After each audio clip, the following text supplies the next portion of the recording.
Trump accounts closed for money laundering? Facebook wants face scans and AI is raising prices for Americans, something we already knew. This is the Foundation Current Events for Monday, August 3rd, 2026. I am Sot L, Seeker of Truth L, Speaker of Truth L, and let's jump into the dance. We got stuff to cover. Be sure to check out welcometothefoundation.com. We have one of the most prolific trustee trainings available. I would say the most prolific and comprehensive trustee training available. Save your assets, private trust, Massachusetts trust. Listen, if you really want to know how to establish and administer trusts, we're your guys. Welcome to thefoundation.com. And sign up for the email list. We appreciate it. Currently, we have gold. Whoops. Yep, we got an ad blocker. Gold is at $4,000. Looks like $35. Currently, silver $57.67. Still trading sideways, as well as gold trading sideways. But dollar cost average, $25, $50, $100, whatever you can realistically afford every 2 weeks, every month. Take the same amount of currency and go buy some money. We have the Shanghai spot price at $64.60. And we have the Western spot price at $57.72. I would just want to point out the delta and the arbitrage between the Eastern spot price and the Western spot price. This is relatively new, but what it means, I'll leave that up to you. Capital One says it closed Trump Organization's accounts after anti-money laundering probe. So Capital One hit back. This is out of San Francisco. Capital One hit back Friday against a lawsuit over its decision to close the Trump Organization's bank account years ago, stating that it did so after review by anti-money laundering experts. The disclosure marks the first time a bank has formally tied money laundering concerns to U.S. President Donald Trump's family business. Capital One is seeking to dismiss the case by casting doubt on claims of illegally debanking or denying services on religious or political grounds the Trump Organization. This may have happened during the Biden administration. He was deplatformed. He was kicked off of X or Twitter. He was out of here. He made his own social media.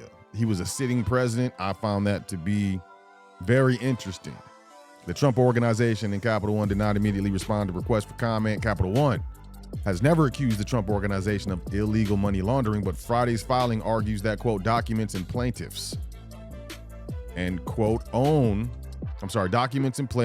allegations make clear that Capital One closed plaintiffs' accounts for anti-money laundering reasons. The closures were the result of months of analysis and a careful review by Capital One's AML team, anti-money laundering team, in accordance with bank policies and regulatory guidance, end quote. Capital One gave notice of its plans to close more than 300 Trump-affiliated bank accounts in March 2021.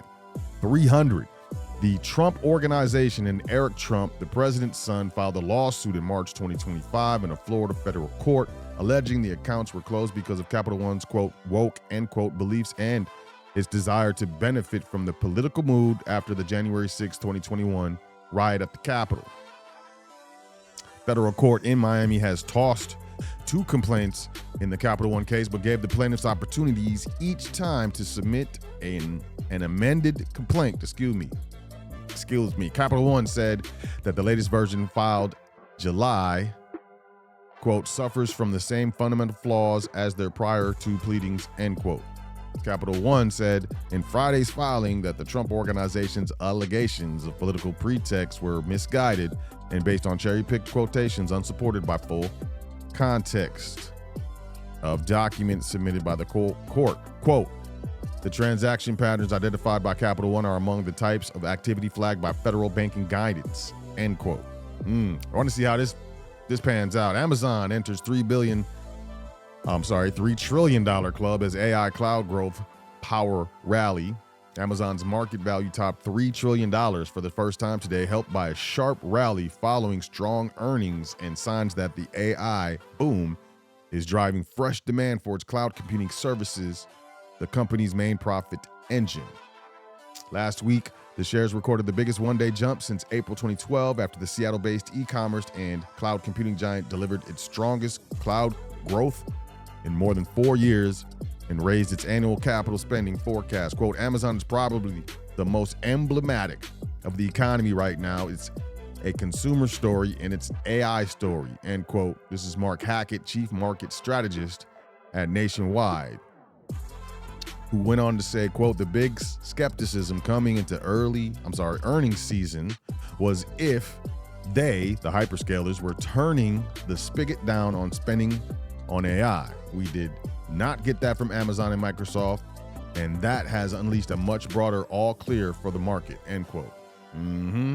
What does that mean? Not good. Facebook announces face scanning to confirm you're human. So I just feel as though if these platforms can't keep bots off of their platforms, they should probably invest in better technology and procedures to do that. But here we go. Meta has just announced Facebook verified a new way for Facebook users to confirm they're human by submitting a face scan to the service. Today, alongside launching a new Facebook seller app for iPhone, Meta has announced a new verification system for Facebook users. Facebook Verified is an optional badge you can have added to your profile that helps authenticate that you're a human being. It sounds dystopian, and perhaps it is, but the idea is that AI has made it harder to know when a real person is behind the profile.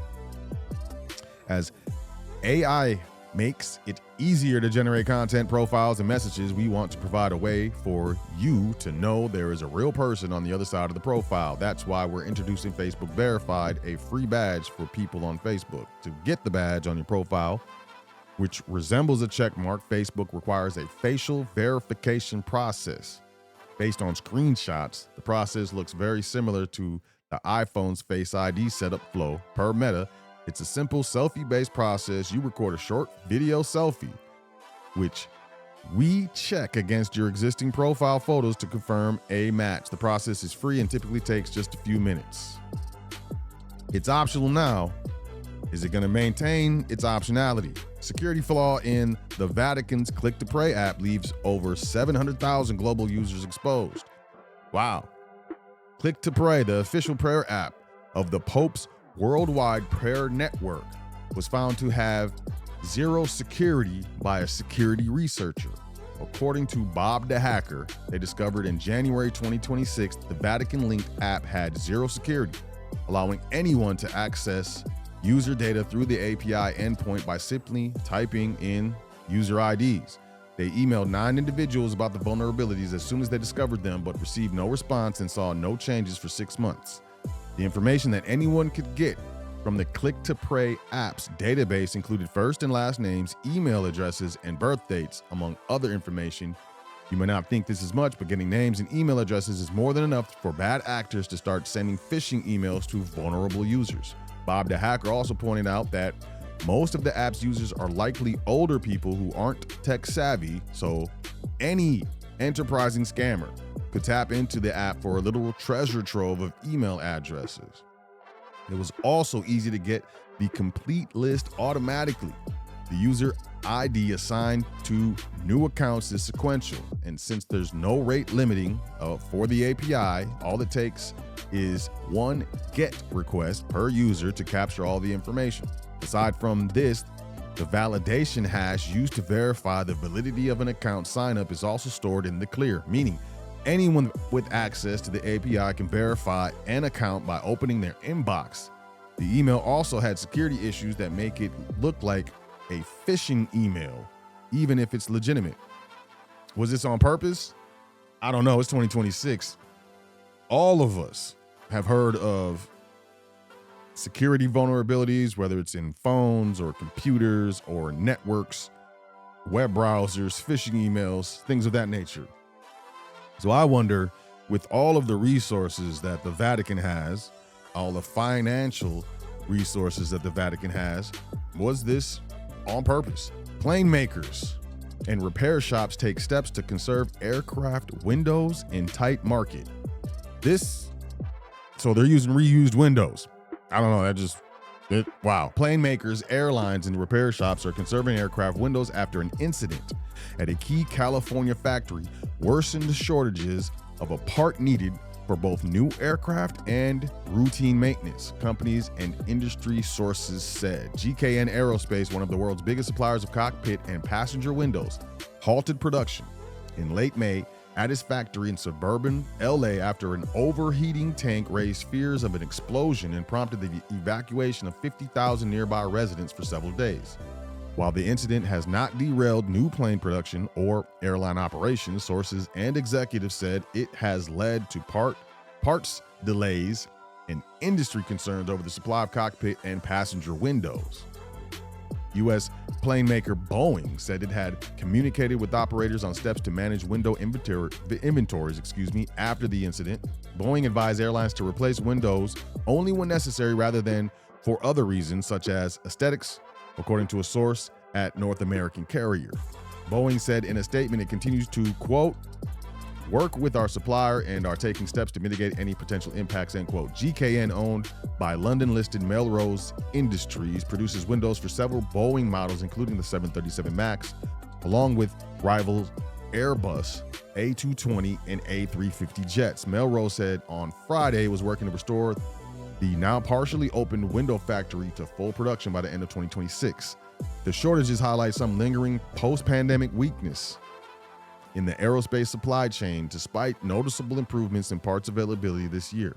Companies and analysts say demand from plane makers increasing aircraft production is colliding with demand from maintenance shops needing replacement windows to keep aircraft flying, echoing engine shortages. Quote, there is a significant aftermarket for windows, so the demand is not just production, but is also compounded with the aftermarket, end quote. So used windows are probably very, very cheap compared to brand new windows. So you probably have a lot of people, private jets, private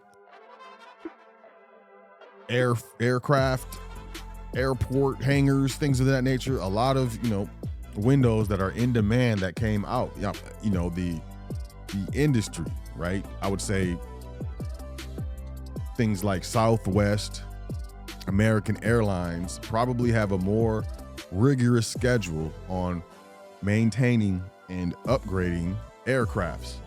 But the private sector, I'm sure, is a little more laxed. If you have a private plane, private airstrip, so on and so forth, there are a lot of billionaires, a lot of millionaires. So I don't know. Is this going to affect main airlines? Possibly, probably. There's guidance to not replace the windows for, what they call aesthetic reasons. I'm sure there are maintenance reasons, quality of life reasons, things of that nature. Is it going to affect the airline industry, the commercial side? I don't know. We'll just have to wait to see. Why people are dropping out of the workforce and not looking for new jobs. The market wore me down. Did you guys know this? People are not looking for new jobs. After 6 months of scouring job listings and sending off resumes, Dan Koda's job search came to an end. He didn't find the technical program or project management job he wanted.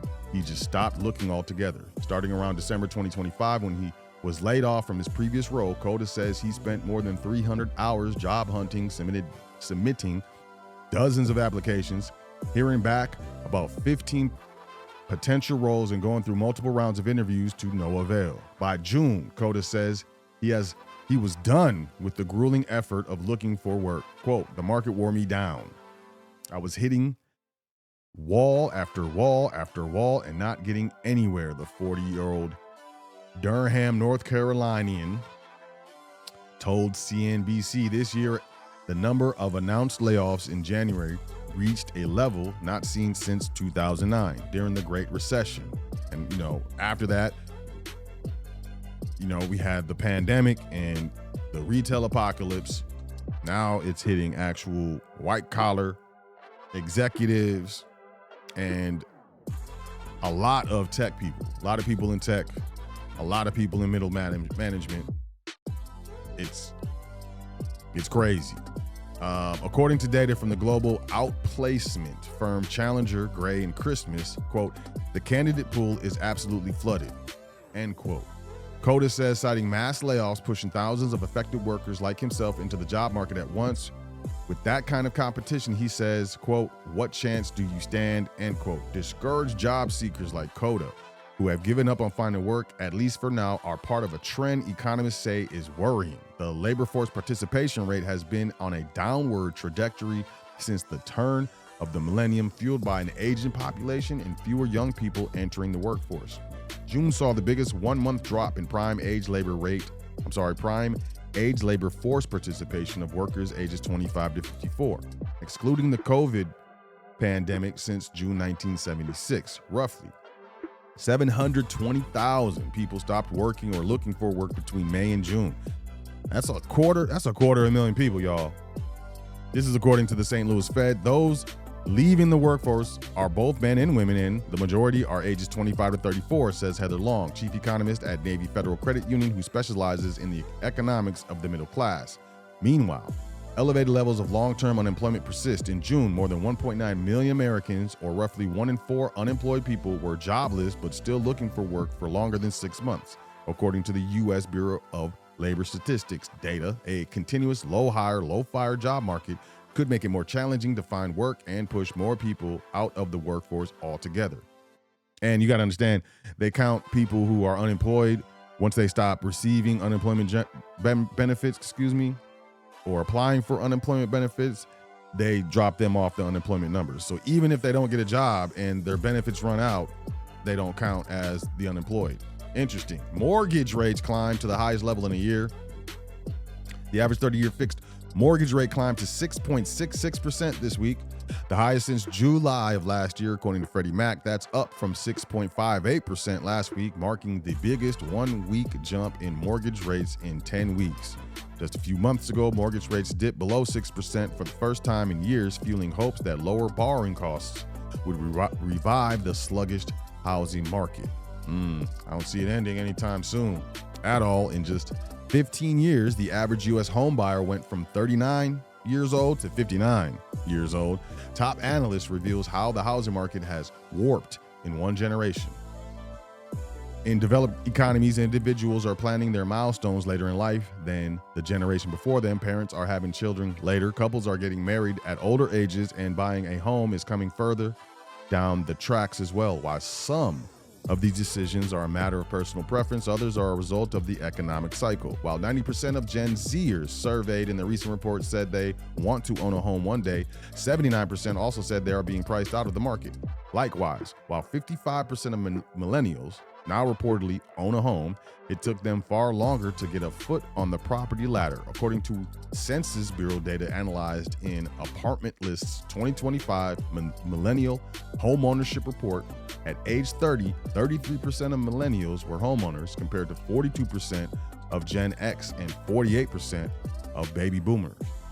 One eye-popping stat summed just how bad things have gotten in the recent past. The average age of the first-time homebuyer was 40 years old in 2025, according to the National Association of Realtors. But Apollo chief economist Torsten Slok, one of Wall Street's most influential analysts, put in a perspective on Thursday. The average age of any homebuyer has skyrocketed in the U.S. as well, as observed in a note and chart shared with Fortune today. Slok calculated from the same NAR data set that the median age of all U.S. home buyers in 2025 is 59 years old. Just 15 years ago, it was 39 years old. Slok's reporting also shows the significant upward trajectory in the median age of buyers since the 2008 financial crisis. For example, between 1986 and 2007, the median age of American property buyers increased by only 5 years, from 34 to 39. And they go on to speak about the disillusioned generation. We all know why. I was kicked off my family phone plan. You could be next. In 2013, when I turned 13, I got my first phone. I became a full-time selfie machine. My favorite party trick, asking Siri things like, where can I bury a body, while surrounded by horrified middle school classmates. I found 3 cemeteries near you, Siri replied. Next came the free upgrade in iPhone with Apple's then revolutionary fingerprint home button. That phone later vanished somewhere near my college campus. May it rest in peace. Luckily, my dad happened to be visiting and took me to the nearest Verizon store for a replacement. Through every cracked screen, fried phone, and panicked Verizon store trip, one thing never changed. My dad handled the headaches and the bill. Then, while I was parsing President Donald Trump's latest tariff threat at work, my phone buzzed with a different kind of breaking news. I was being kicked off the family plan. The audacity. Who could be so cruel as to cut off their family from the family plan? After all, I wasn't freeloading, I was lowering the cost per line. Excuse me. In my moment of rage, I took to Instagram, posting a close friend story with a screenshot of an email my dad sent with the caption, "Help, I'm being kicked off the family plan." What hurt wasn't just inheriting the customer service headaches or paying my phone bill for the first time. It was the quiet unraveling of a shared experience I didn't realize I valued until it was gone. And this woman is 27 years old. It was the quiet unraveling of a shared experience. There's something oddly binding about being on a family plan. There are texts.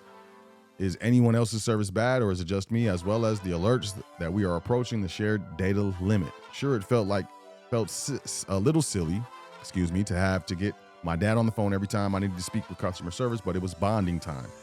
Now, if you're over 45, you're probably thinking one of two things: I should kick my children off my plan too, or what the hell is an employed 27-year-old doing on a family plan? Grow up. Fair, but I assure you, I'm hardly alone. Aside from my phone and family Spotify plan, which I'm probably getting evicted from next, I haven't received financial support from my parents since graduating college. That puts me in the same boat as many millennials and Gen Zers holding on to family phone plan, one of their last financial ties to their parent. Nearly half of American adults aged 18 to 29 had someone outside their household cover one of their expenses last year, according to Federal Reserve's latest survey of household economics and decision-making in May. Of the 7 expense categories tracked, including housing, medical costs, and education, cell phone bills were the most common expense paid by someone else. About half as many Americans between the ages of 30 and 44 receive financial assistance from people outside their household, compared to 18 to 29-year-olds per the Fed survey. Yet, cell phone bills ranked 3rd in the list of areas they receive support, behind housing and general expenses. All I want to say is, this is very telling of an article when I know family plans are very economical generally. I don't know about Verizon, not sure about AT&T, but they're generally economical. But that's only if the family members are kicking on the charges. If you have to pay a bill and you're responsible 100% of the bill, when you begin to scrutinize your finances, you see that, well, this is one of the bills where I can save money. It just goes to show to me that, the economy is not doing well. This is another indicator that the economy is not doing well. Speaking of not doing well, Commerce Department to demand equity from 7 tech companies as a condition to tap into millions in federal funding. The equity is to enhance the return of the U.S. taxpayer, the department says. Of course, you're either going to save the children, save the climate, save the animals, or save money for the taxpayers. These are the main things. But this is like, state-owned companies. It's a socialism kind of thing. It's interesting. The Commerce Department indicated that the federal government is on track to dole out millions of dollars to 7 companies to fund technology development, but will require the businesses to fork over equity in exchange for the money. Quote, the Department of Commerce today announced the signing of 7 letters of intent to provide $874 million in federal incentives under the CHIPS and Science Act. End quote. A Wednesday press release noted, which went on to say, quote, these incentives will support innovative domestic technologies to dramatically increase the performance of the world's fastest computers, secure domestic supply chains, and strengthen U.S. leadership in the compute supply chain. Yep. Sounds like communism. MySpace, seeking a revival as its owners plan a comeback effort for once popular social media platform. Are you going to MySpace? You going back? That, man, look, 20 years later, 30 years almost later, didn't that start in like 05? I believe it dropped in 05 or 02. It says in here somewhere probably. Yep, there it goes. First launch in 02. Nope, 03, 2003. Wow. 23 years later, they're going to try to relaunch it. Tell me what you think. AI is making your life more expensive. Here's how. AI is raising prices for Americans. We knew this. And not just electricity bills. We knew this.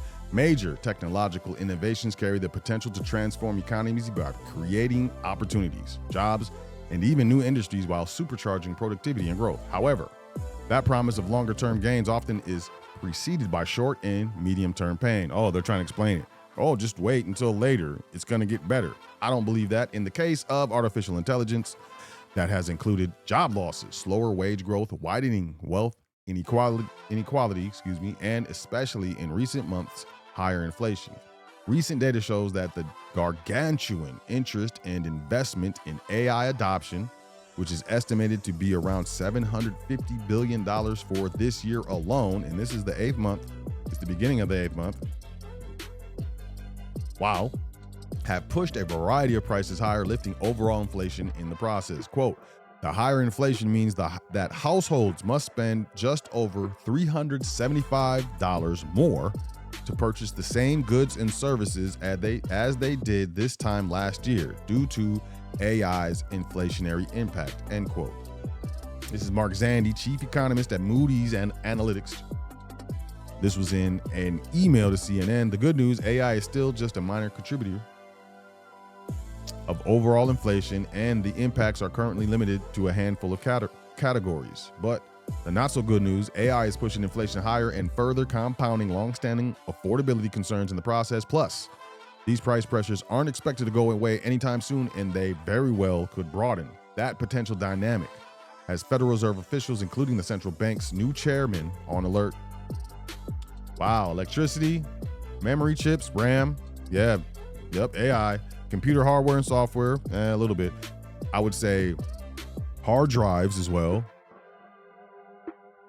graphic processing units, construction costs, wages, all these things and more. $375 more to get the same goods and services as we did last year. That's some crazy inflation. I would also point out that the massive money printing by the Treasury, the Federal Reserve, the United States government is not helping. The more dollars that are in circulation, the less all the dollars are worth. But moving forward, what is China's Kimi K3 and why is the US so rattled by it? Remember DeepSeek, the Chinese artificial intelligence startup that rattled the US tech industry with its model that nearly matched leading rivals trained at a fraction of the cost? China may have done it again.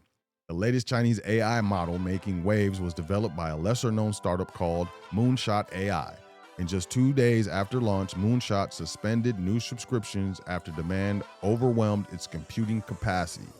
The unexpected enthusiasm for Moonshot's Kimi K3 model stems from its ability to match and in some cases outperform its most advanced US competitors, such as the latest iterations of OpenAI's GPT and Anthropic's Claude for free. Now, its rise is intensifying an already contentious race between the United States and China to dominate cutting-edge AI. Washington has ramped up export restrictions against China in recent years to slow the country's development of AI and chips that could power its military.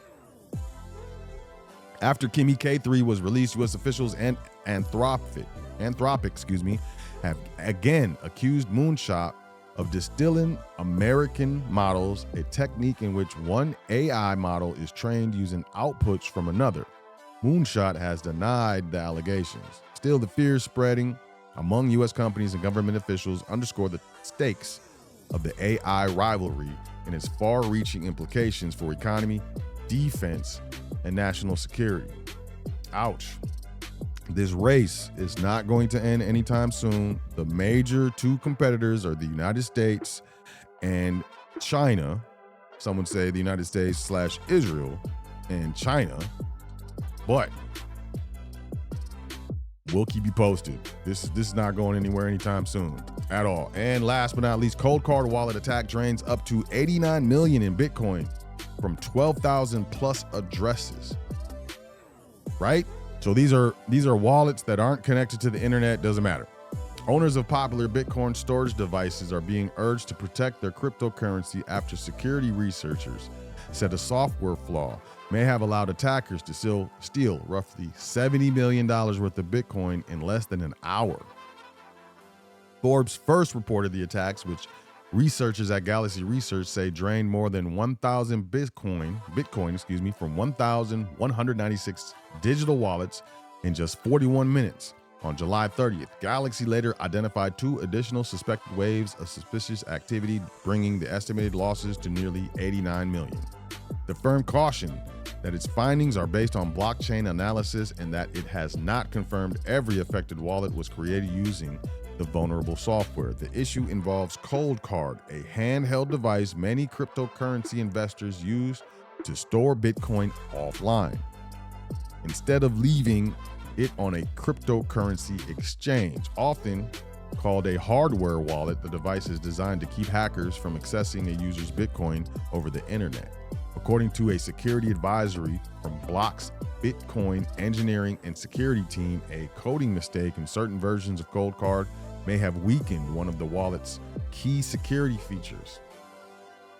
This is what they put this, looks like, what, Twitter, maybe? X?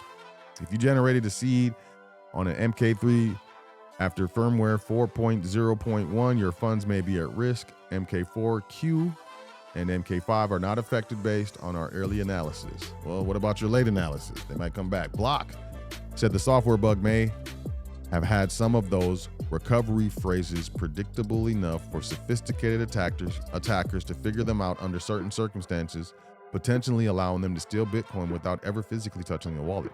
So when you set up these types of wallets, they give you a seed phrase. And the seed phrase generally consists of 24 different words, randomized words. And with those 24 words, if you lose access to your wallet, your hardware wallet, like if you lose it or something of that nature, you can obtain another one and then put your seed phrase in, and now you have access to your wallet, all of your Bitcoin, all of your Ethereum, your Ripple, your Monero, whatever. So using the seed phrase and being able to get the seed phrase, you don't need to have access to the actual physical wallet. However, the company warned that simply installing the update will not protect people who already created a recovery phrase using the affected software. Instead, CoinKite is urging those users to create a brand new recovery phrase using the updated software and move their Bitcoin into a newly secured wallet. Yep. And that's, wow. This affects a lot of people. $89 million is a lot of money. And you know, there's people who that was probably their savings, their life savings, their nest egg. I'm at a loss of words. But yeah, that's it for current events. Y'all enjoy yourself. Take care of yourself. Make sure you say 10 things that you're thankful for before you go to sleep tonight and every night. It's very important. And I'll catch y'all tomorrow on current events. Peace, y'all.